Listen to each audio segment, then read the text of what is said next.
Freshwater ecosystems are the most threatened on our planet. And the EU alone has only 53% of its water being in a good ecological status. The main reason behind that are unsustainable agricultural practices that affect both water quality as well as water quantity.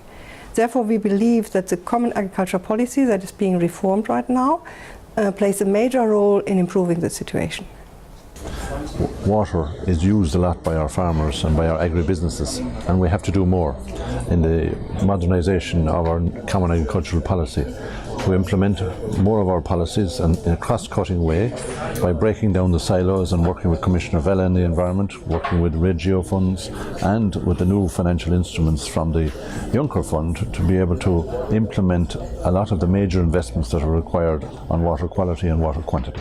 In the next few months, you will see how the CAP will be responding more by asking our boots on the ground, our farmers, to do more in relation to water quality in agriculture and in our rural areas.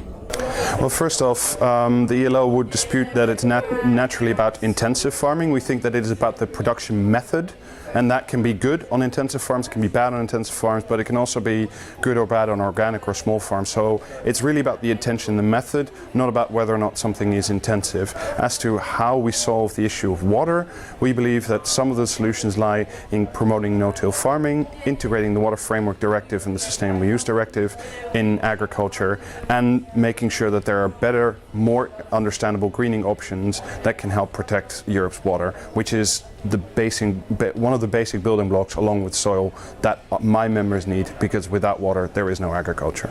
Looking at the CAP, we think that there could be some improvement. You could build on the basis that the CAP has done before, that was moving slowly towards greening and more sustainable practices, and go beyond that. First, by helping more enforcement of existing regulations.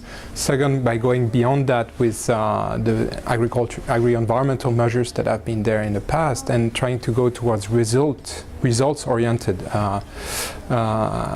types of schemes, so that you don't encourage just one practices, but you give the liberty to farmers to move on towards a result for water quality or water quantity. That would be two of the main elements I would consider. Third one might be to consider also partnering, allowing partnerships between not only the governments and the farmers, but also other types of stakeholders that could be involved to respond to specific water problem, because in the end, water issues are really local. So you have to take into account of that, and every policy has to also respect this issue that no one solution fits all. We would like the European Commission to make sure that the reformed common agricultural policy is done in a way that it's fully compliant and coherent with the Water Framework Directive. Secondly, we would like to see that the money going to farmers is given in a way that water quality and water quantity is ensured in agricultural production areas.